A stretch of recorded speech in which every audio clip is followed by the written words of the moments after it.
Once again, Christian greetings to all our valued listeners and viewers throughout the whole world, even more particularly to all Shepherd's Rod believers, and most especially to our beloved brothers and sisters in the United States of America. Special greetings to our brethren in Colorado, in Georgia, in Kansas, in Missouri, in Texas, in Chicago, Illinois, in Arkansas, in California, in New York, Pennsylvania, Canada, Fiji Island, Mexico, Spain, Africa, Zambia, Kenya, Pakistan, to the United Kingdom, and also to our brethren in Australia, and our brethren in Malaysia, and to the rest of the 144,000 living saints scattered abroad. Greetings. May the good Lord bless you, my dear brothers and sisters. This is our special episode number 42 as the last final warning message just prior to the close of provision. And I will not be weary to remind us this admonition in 7 Symbolic Code, 7 to 12, page 19, saying, "We have learned much, and no doubt there is much for us to learn. It is the follow-on and the go-through spirit that will finally land the remnant without fault on the heavenly Mount Zion. My conclusion is that we should give up no scripture truth, but that our false applications and interpretations of scripture and consequent false ideas of order and propriety should be given up as fast as possible." The Review and Herald, May 29, 1860. So, to repeat again, that statement, false applications, is pointing to the expectation of the prophet. And that's what it means by cow's dung. So let's read again in 1 SR 124. "The prophet was told that he should not use wood or coal to bake the cakes upon, but that he should use dung that cometh out of a man. To Ezekiel it was too repulsive, and he pleaded to be excused. The Lord made an allowance, not by compulsion, but for Ezekiel's sake only, by telling Ezekiel to bake it with cow's dung." So, the statement for Ezekiel's sake, meaning for the good of the prophet, God allowed the false expectation. And to repeat again, in the ceremonial system, cow's dung are included. According to Numbers 19 verse 5, Leviticus 16 verse 27, Leviticus 8 verse 17, Leviticus 4 verse 11, and Exodus 29 verse 14. But the dung of the sheep are not included. because the sheep represent the Bible. In Isaiah chapter 7, on verse 21 and verse 22, the two sheep represent the Bible, the Old and the New Testament, whereas the young cow represent the spirit of prophecy. According to 2TG, number 20, on page 24, although we are familiar with the fact that those prophets in the Old Testament, they have also their own expectation. But their false expectation were not included or were not written in the Holy Canon.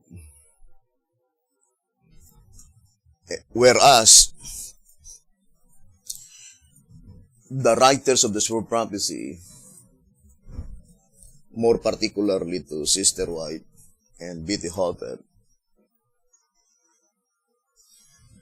their false expectations were recorded in their writings. But the prophets who recorded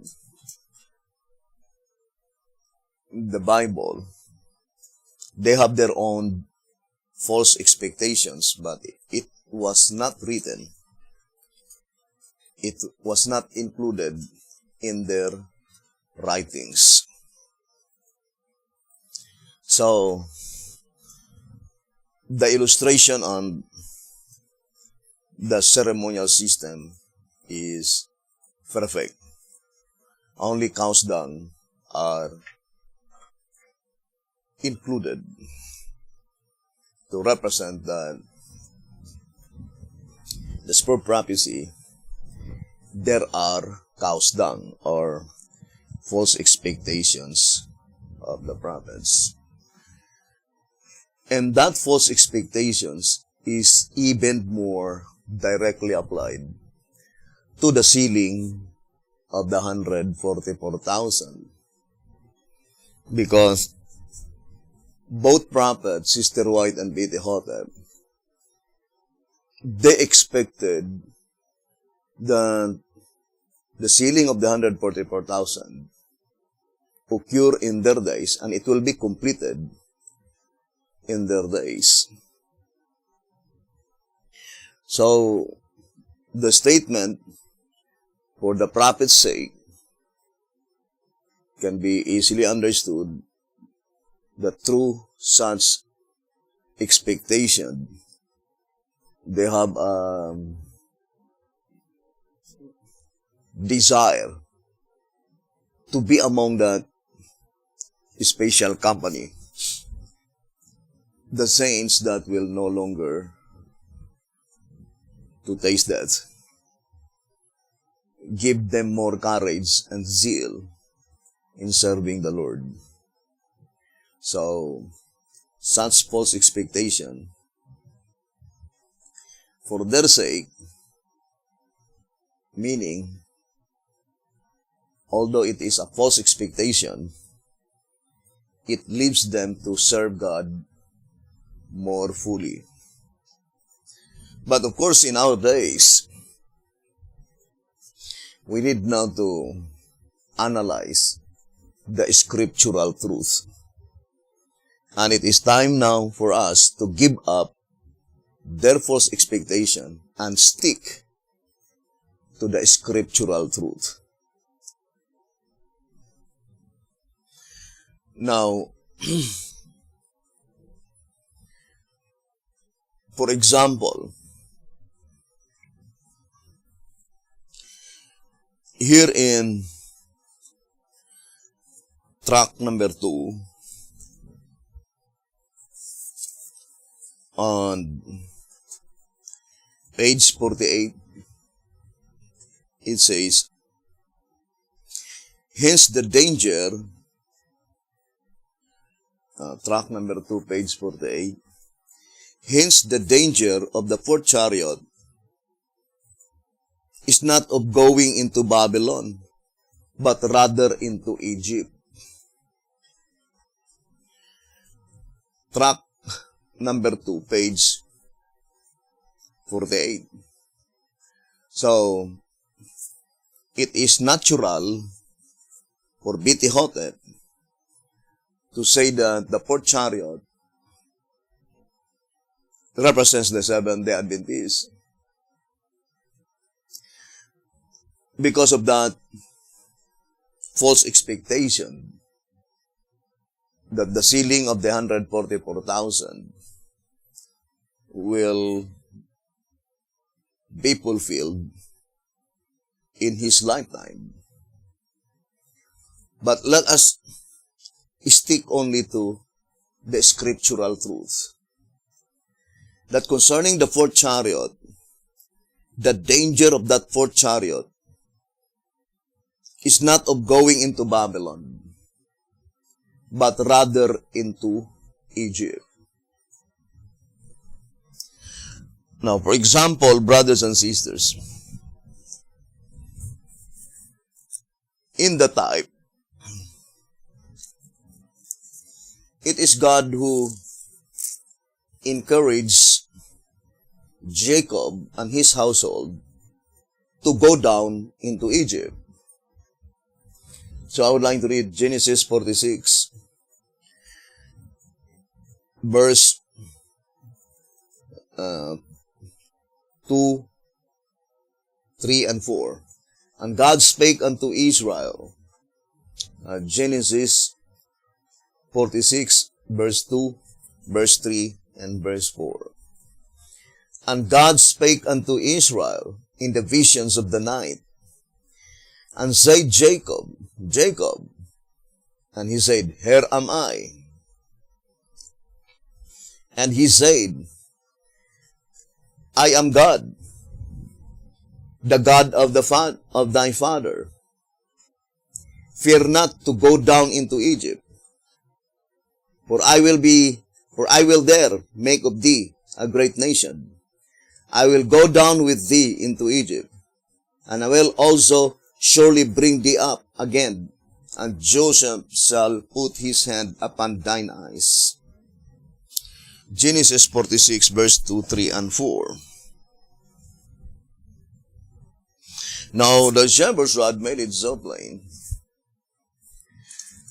And 1 SR page 76, it says, the beginning of this denomination was typified by Israel's entrance into Egypt, as previously explained. We shall now consider the truth of the land of Goshen. Joseph brought Israel into Egypt and gave them the part of the land to dwell in, which was the best land in the country of Egypt. And there Joseph nourished them, their flocks, herds, and cattle, and all they had. See Genesis 45, verse 10. The land of Goshen stands as a symbol of the United States of America, in which the church came into existence. Now, no one would say that when God commanded Jacob to go down into Egypt, brothers and sisters, God is sending his people into a dangerous ground, which typifying the Seventh-day Adventist Church. So the statement, the danger of the fourth chariot is going into Egypt, can be easily understood that that statement must be applied at the time when God commanded his people to depart from Egypt. Because the danger is disobedience to the word of God. When God said to Jacob that go down into Egypt, there is no danger there. Because Jacob and his household only followed the divine instruction.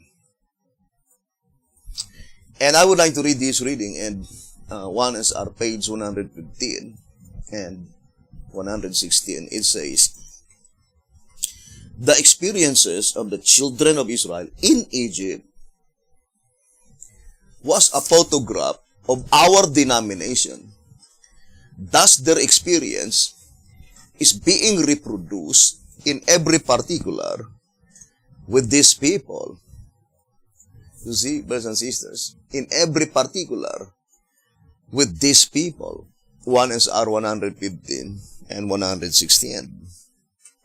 So, the experience of the children of Israel in Egypt was a photograph of our denomination. So the Seventh-day Adventist Church, typifying God's people while they were in Egypt. And it is God who commanded his people to go down into Egypt. So, when we study the writings of Sister White and B.T. Hodder, it is high time now to distinctly separate their false expectations and the scriptural truth. Now, the scriptural truth that we need to focus our attention is that predicted event to depart from Egypt, to get out from Egypt. And the shepherd's rod plainly told us in 2SR 275, it says, but the perfect fulfillment of the prophetic period of Abraham in its antitype is yet in the future, going out of Egypt. 2SR page 275. Now, that predicted event must be fulfilled on its finality to the 144,000 living saints.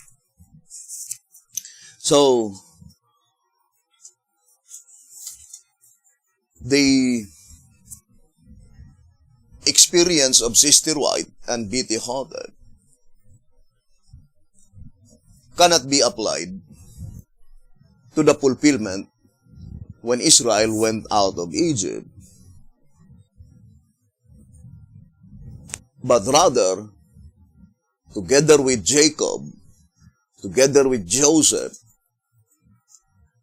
and all the 12 patriarchs, all of them died in Egypt. So, let us distinctly separate that predicted event. Israel going out of Egypt. Here in one is our packet edition, on page 53, one is our packet edition, page 53, it says, having now seen that Israel's going into Egypt is typological, logic rules that so also must be Israel going out of Egypt. One is our packet edition, page 53. So there are two typological events. Israel going into Egypt and Israel going out of Egypt. And we already read in 1SR page 76 that predicted event, the entrance of Egypt, is represented the beginning of the Seventh-day Adventist Church. So, those predicted events going out of Egypt cannot be applied in the days of Sister White, as well as in the days of B.T. Hotep. Because B.T. Hotep himself says that predicted event going out of Egypt was still future in his days. Now, brothers and sisters, I would like to read 2TG number 22 on page 19. It says,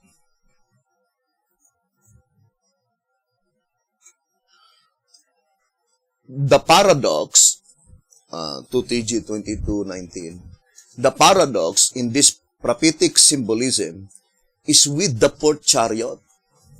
So whatever the paradox, it is with the fourth chariot.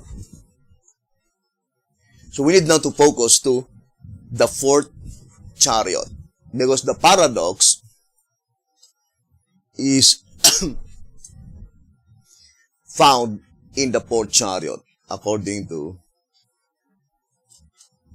the Shepherd's Rod. By the way, what does it mean by the word paradox? Let's define the word paradox. Paradox, it is a statement that it seems absurd. It seems self-contradictory statement. But if you will dig deeper, they were in absolute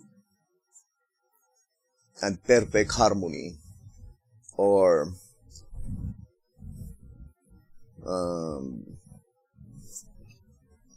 there is a precious truths that had been buried beneath the surface. If we are talking about paradox, for example, I would like to read track number 14 on page 18. Track number 14, page 18. It says, the fact, though, that the church, as Nahum says, is not only to be relieved from affliction and freed from bondage, but is also to be sentenced to death. Nahum 1 verse 14. Track number 14, page 18. It says,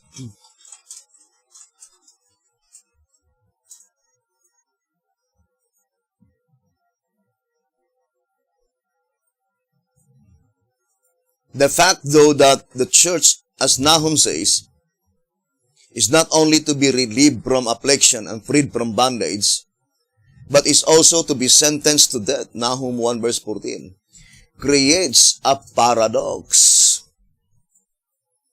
You see, brothers and sisters, it says, creates a paradox. How could it be that the book of Nahum saying that Judah will be delivered, and on the other hand, it says, Judah will be sentenced to death? Creates a paradox. But if you will dig deeper, it shows that there are two groups of people bearing the title Judah. The other one is to be delivered. The other is to be sentenced to death. So, now, let's go back to 2TG22 on page 19. It says, the paradox in this prophetic symbolism is with the fourth chariot. So the paradox in Zechariah chapter 6 is found on the fourth chariot. Then it says, I would like to focus the statement. Inspiration obviously is forewarning someone of something very serious that is taking place at this particular time. Now, I would like to read again the statement. Inspiration obviously is forewarning someone of something very serious that is taking place at this particular time. Now, brothers and sisters, to repeat again, the particular time mentioned in that reading must be the time when this predicted prophetic event will be fulfilled. Now, I would like to remind again, let us distinctly separate the prophet who predicted the event. For example, in the Old Testament, there are many prophets who predicted the event of the coming of the Messiah. Although each of them, they have their own expectation. But it was not written. But the most important part is that John the Baptist is the prophet that raised by God to announce that the predicted event was already fulfilled, or it is fulfilling in his days, that the Messiah is already come, that the Messiah already arrived. And that is one of the reasons why there was no writings of John the Baptist. Because his work is to announce that those prophets who predict the event is being fulfilled in his days. So, Bidihotep is the prophet who predicted Zechariah chapter 6. But he died before the predicted event had been materialized. And of course, he has many false expectations. And it is called the cow's dung. So, now, what we need to do is to focus only to the scriptural truth, as admonished by both prophets, Sister White and Bidihotep, on 7 Symbolic Code 7 to 12, page 19. Now, I would like to read again the statement. In track number 2, on page 12, it says, never has this symbolical prophecy been understood by any people, and never could it have been fulfilled and not been revealed. For then would its truth have been unavailable to the people in the past, but half efficacious to us now. Necessarily then, its fulfillment is yet future, sometime in the latter part of the Christian era. So the prophet himself declared clearly that the fulfillment of Zechariah chapter 6 is yet future. What fulfillment? The fulfillment concerning such paradox. And the paradoxical part is only found on the fourth chariot, according to the voice of inspiration. Now, let's read 2TG. 2TG number 22.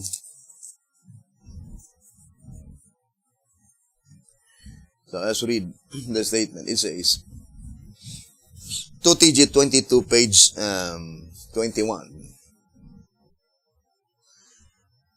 Plainly, the chariots symbolize the church militant at work between the two Pentecosts. The fourth chariot being the last, it is to be found operating just before the second Pentecost. Since the chariots are led by horses, the horses themselves must symbolize the chariots or church leadership, and the passengers in the chariots must symbolize the laity. So, the passengers in the chariots must symbolize the laity. Now, this is the question. Does the laity, which is the passengers in the chariots, compose of faithful and unfaithful? Or does the laity, which is the passengers in the chariots, are only composed the faithful laity? Who are they? Specifically, the passengers in the chariot. I would like to read first track number 2.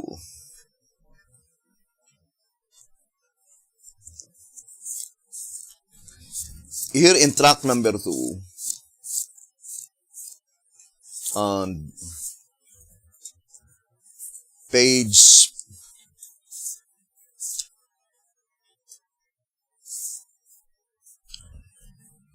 let's read track number 2 on page 44 and page 45. Where else in all Christendom, save in the Seventh-day Adventist denomination, the Church of the Laodiceans, is to be found the fulfillment of the prophetic church history unfolded in this study. If this startling revelation of present truth, plain and certain, as the conflict itself between good and evil, does not reach the Laodicean heart, then nothing can ever reach it. O brother, sister, be not fooled. If this does not reach your heart now, in time to save you from the evil to come, it will surely overtake you eventually, but then only to destroy, not to save you. So stay no longer with the grizzled horses in Egypt, for to do so will be only to perish there with them, while the bait take the chariot to the promised land. Now, the shepherds had made it so plain that the bay horses take the chariot to the promised land.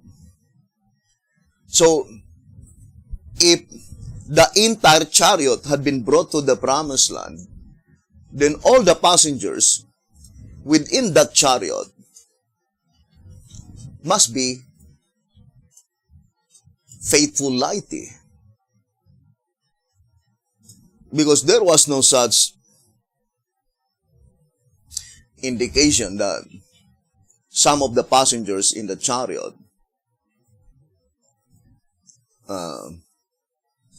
they get out from the chariot. But according to the shepherd's word, the bay horses take the chariot to the promised land. And let us continue reading. It says, seeing that the chariot is drawn by both teams, each pulling in a different direction from the other, obviously both cannot win out without breaking it in two, thus leaving it ruined and useless. One pair or the other, therefore, must be cut out of the traces. And the fact that the bay, the strong horses, verse 3, margin, are the ones who walk to and fro through the earth, while the grizzled remain in Egypt, shows that the bay alone are to possess the chariot and to take it from Egypt to the promised land. Now, this reading is easy to understand, that the bay horses must be God's servants by which the divine command given by God to them is to take the chariot out from Egypt. Because the appointed time for their deliverance to the promised land has finally arrived. And logically, in reality, it cannot be applied in the days of Jehoshaphat. While he himself declared clearly that that predicted event, going out of Egypt, is still future in his days. Undoubtedly, therefore, the passengers in the chariot must be represented to the 144,000 living saints. Now, brothers and sisters, anciently, when God take out His people from Egyptian bondage, it is a mixed multitude. But in the antitype, it will no longer be a mixed multitude. It will be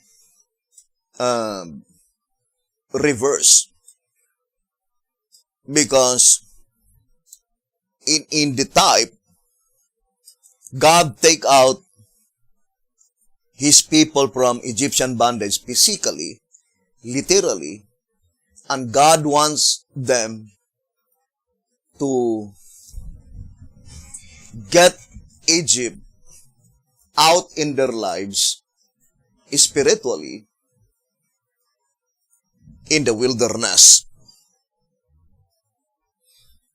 But the result is that they rebel against God and murmured. And that's why here in 1 TG number 7, I would like to read again the statement. 1 TG number 7, page 10 and 11.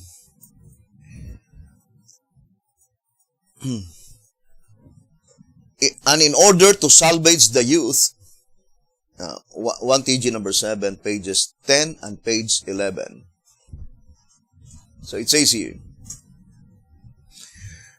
in order to salvage the youth, God had to bury all their murmuring parents except the two faithful, trusting men who protested against the evil report of the other 10 spies.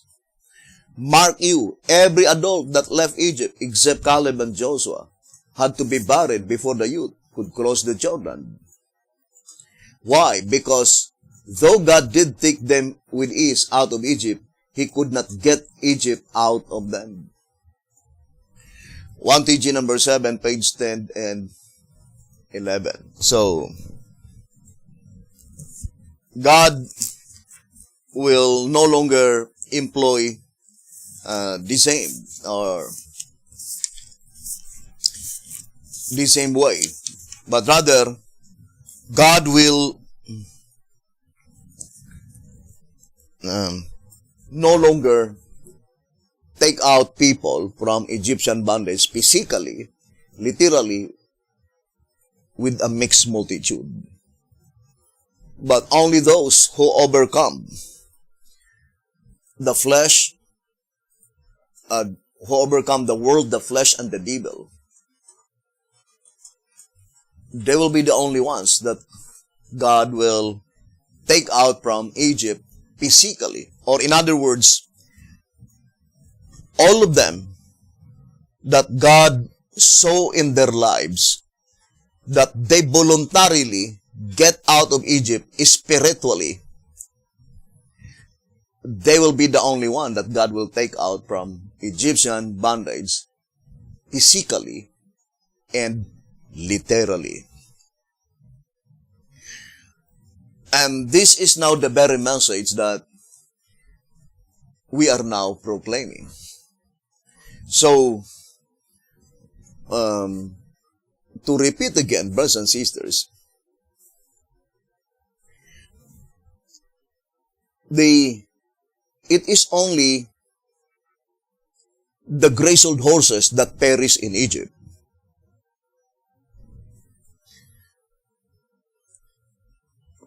If you will apply the prophetic event in the days of Beti-Hotep,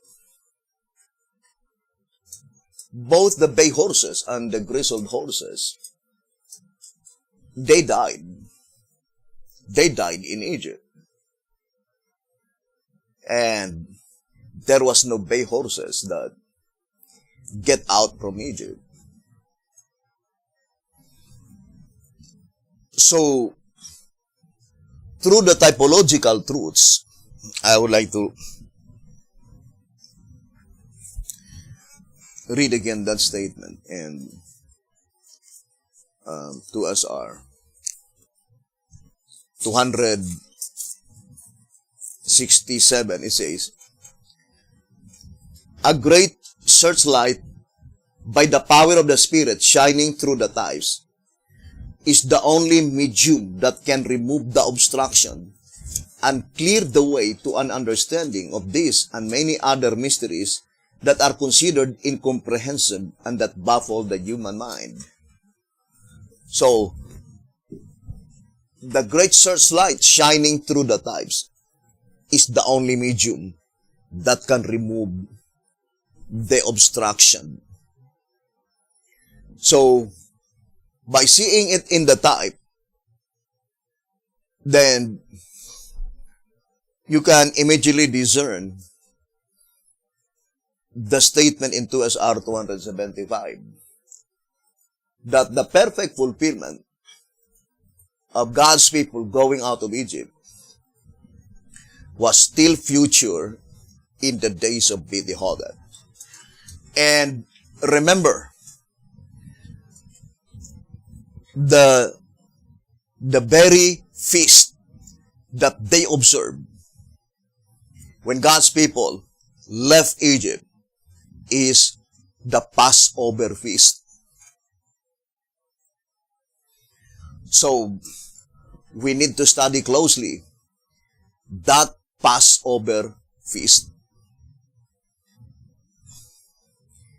And I already read yesterday in Jezreel letter number 6 on page 4. Jezreel letter number 6, page 4, it says, the thieves are identified by the fact that they did not sigh and cry for the abominations done in the church, and were therefore left without the mark. How solemn a time have we come to, more solemn than the Passover in Egypt, the type of the message of the judgment for the living, the addition to the third message. Early Writings, page 277. Now, brothers and sisters, to repeat again, we need to be God's real people, logical thinkers, not bait hunters. 2 TJ 24:23. All movements are sighing and crying. The Seventh-day Adventist Church, they were sighing and crying to all Sunday-keeping Christians.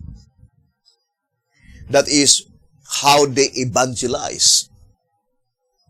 And according to them, the abominations that they were sighing and crying to the Sunday-keeping Christians are, for example, Sunday.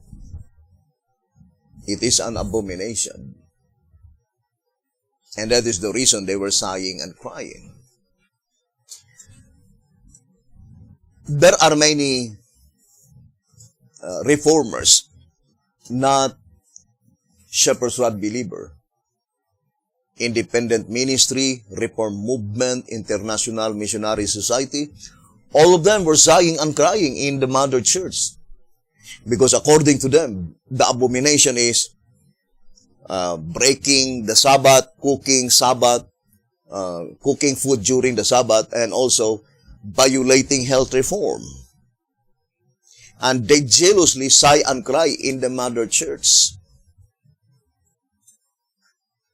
So, no, it is not just simply sighing and crying. And that is why,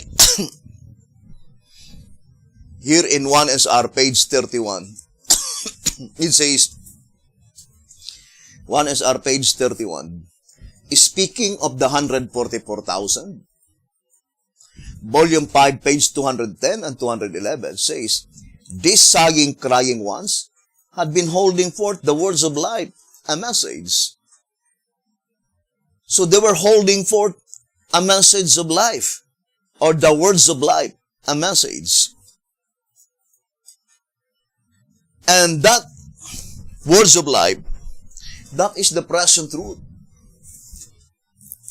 Let's read again, 2 Symbolic Code number 5 and 6. It says here, 2 Symbolic Code number 5 and 6. Page 9. 2 Symbolic Code number 5 and 6, page 9. As long as you keep wavering on present truth, your sighing and crying will be too feeble and insufficient to place the seal of God in your forehead.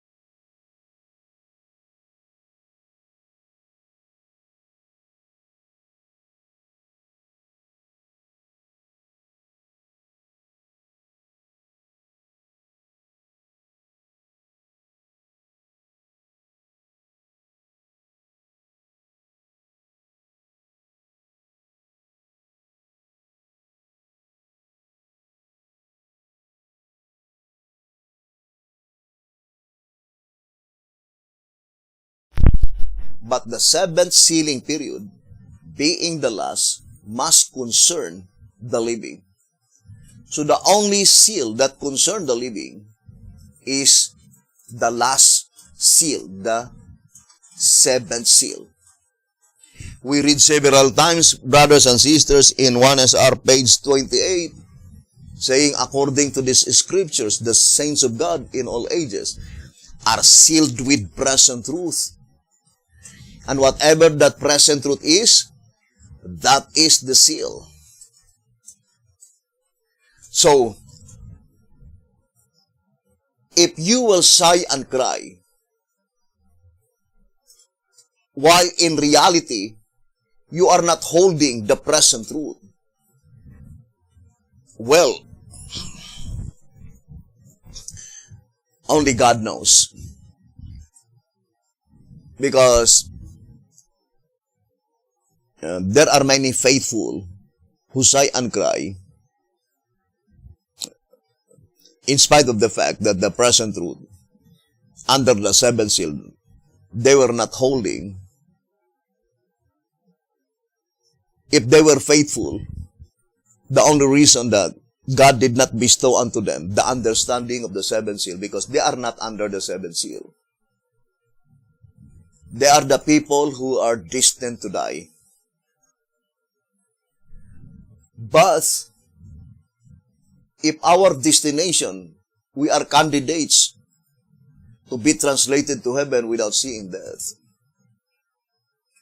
But the mistakes, the failure is on our part because we neglect the present truth. Brothers and sisters, then we will be among that grizzled horses. Now, remember, according to 2TG, number 22, on page 26, it says, now is everyone's chance to decide to be either on the one side or on the other, either to reform and be led by the faithful bay horses, or to cling to the self-important grizzled horses and stay by them in the south country, there to perish. This statement cannot be applied in the days of B.T. Hotep, because they typify the same with the 12 patriarchs. All of them died in Egypt. They stay in Egypt. Why? Because there was not yet divine command to leave Egypt. There was not yet divine command to abandon Egypt, to depart from Egypt. So if you will only study seriously Zechariah chapter 6, it must be fulfilled on the very year by which there is a divine command to leave Egypt. And who said that he will not allow God's people to leave Egypt? Pharaoh. So let's read again the statement here in Exodus.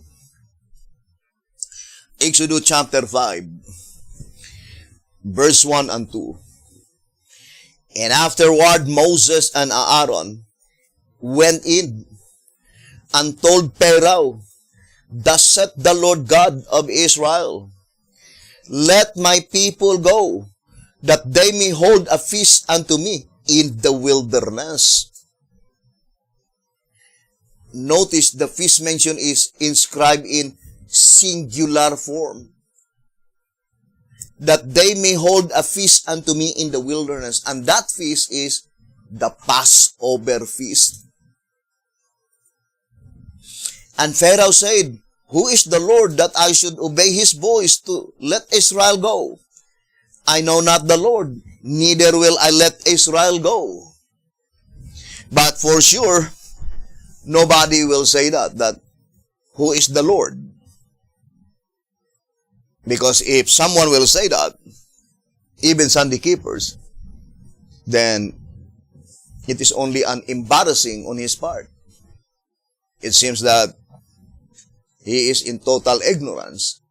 Who is the Lord? But in this study, it must be pointing to all of them who will oppose the message given by God to abandon Egypt, and with good words and fair speeches, they will hold the chariot,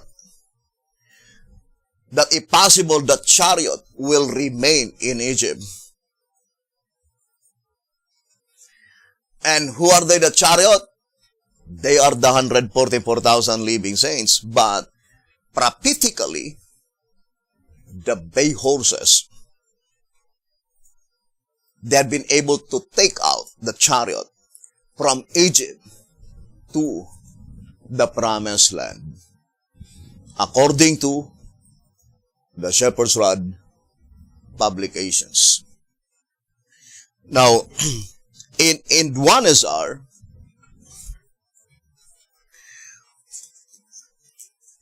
here in page 77, it says, another Pharaoh arose.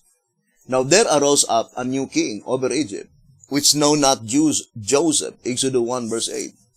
If the first Pharaoh who exalted Joseph, Christ, represented the leadership in the days of the apostles, then this new Pharaoh must represent the leadership of this present movement at the time this subject became known.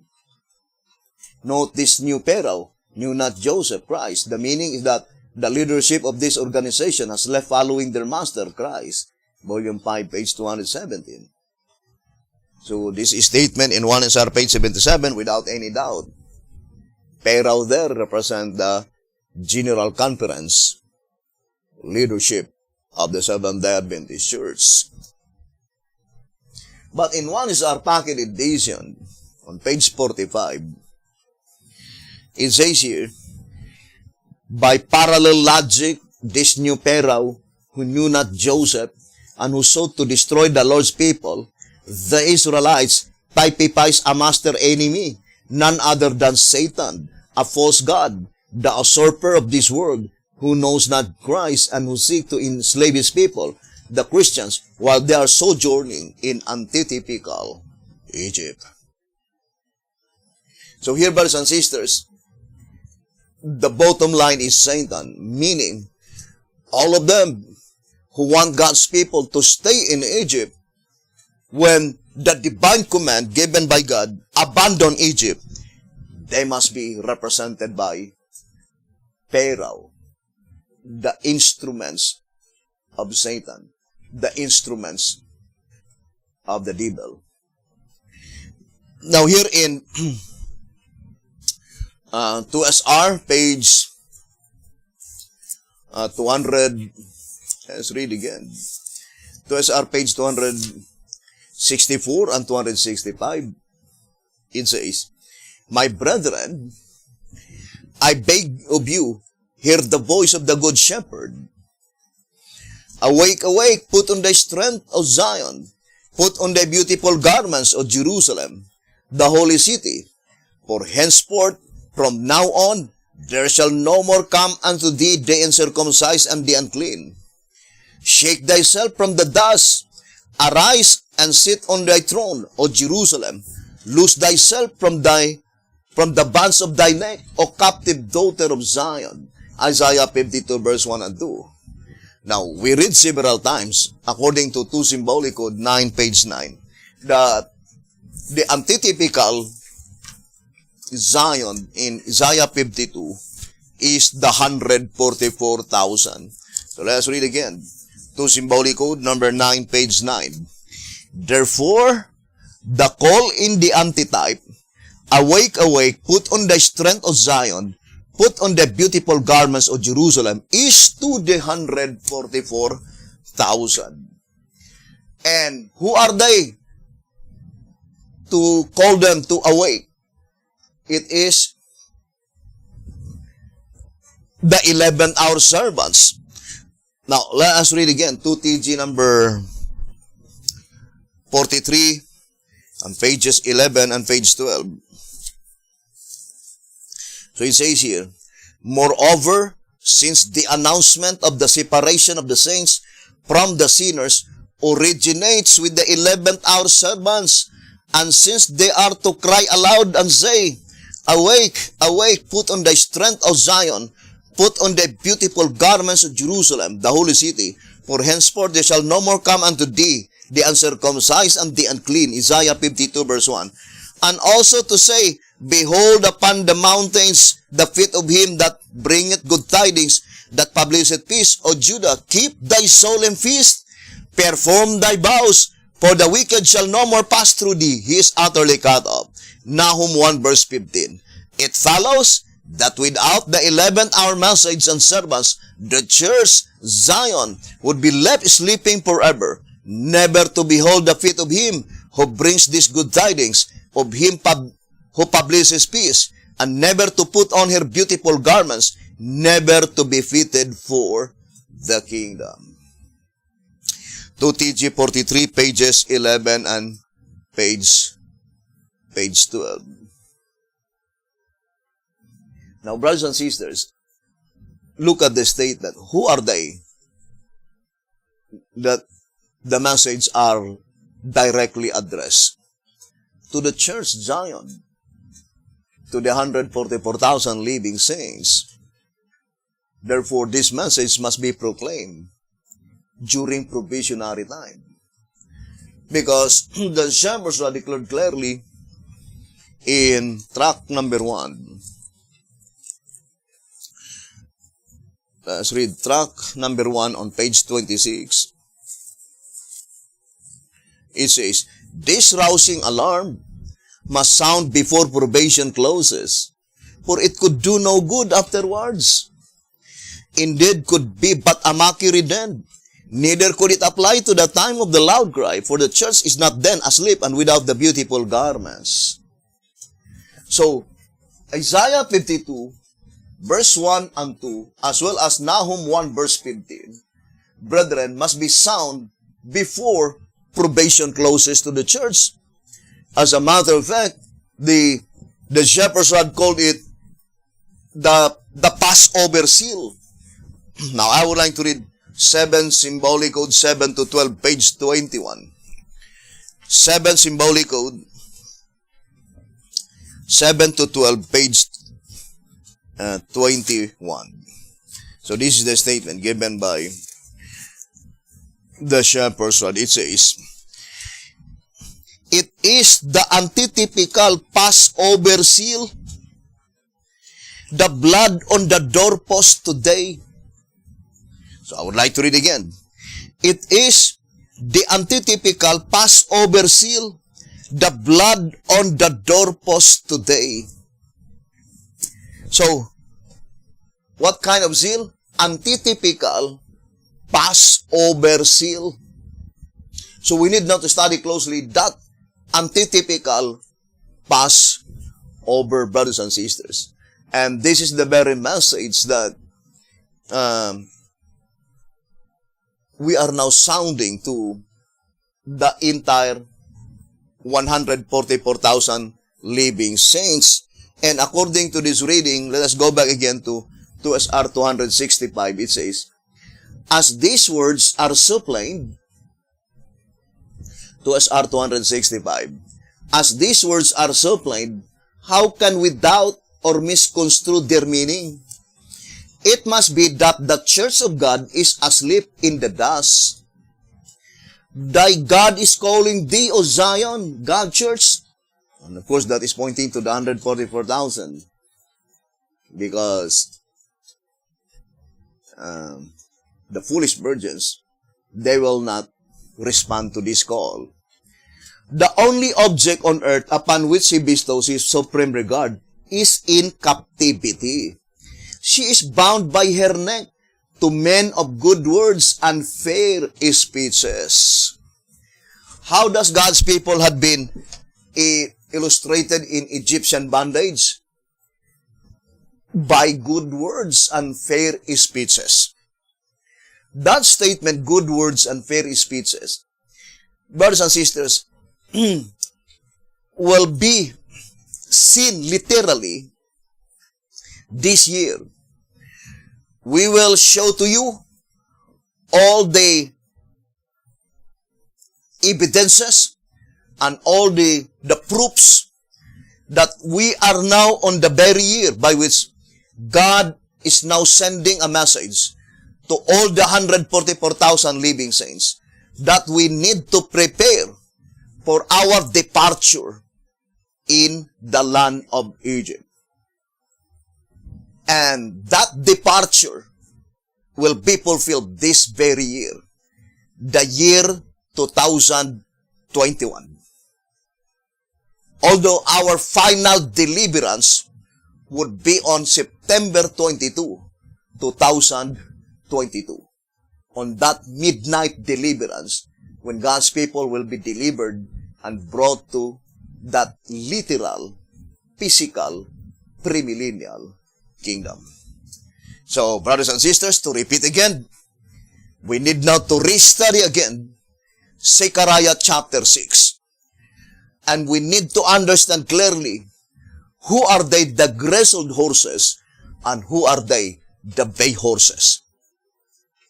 Let us distinctly separate the grizzled horses and the bay horses in the days of Jehovah.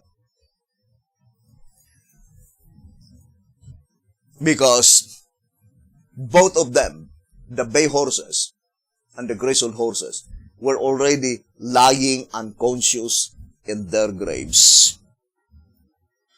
So, we are now talking about the generation in which we are living in.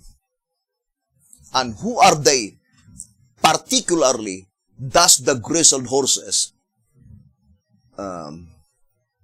directly address, and as well as the bay horses. But 100%, the chariot, the passengers in the chariot, the focal point, the particular object in view, are the 144,000 living saints to be delivered and brought to the promised land, to God's kingdom, by which God will no longer deliver people in a mixed multitude, but only those who are faithful, those who have proven in their lives that they completely abandon Egypt spiritually. And this is the very message, brothers and sisters, that only those who will participate this coming antitypical Passover will be the one to be a part of that antitypical Exodus. So we'll continue this subject on our next episode. May the good Lord bless you and have a beautiful, wonderful evening.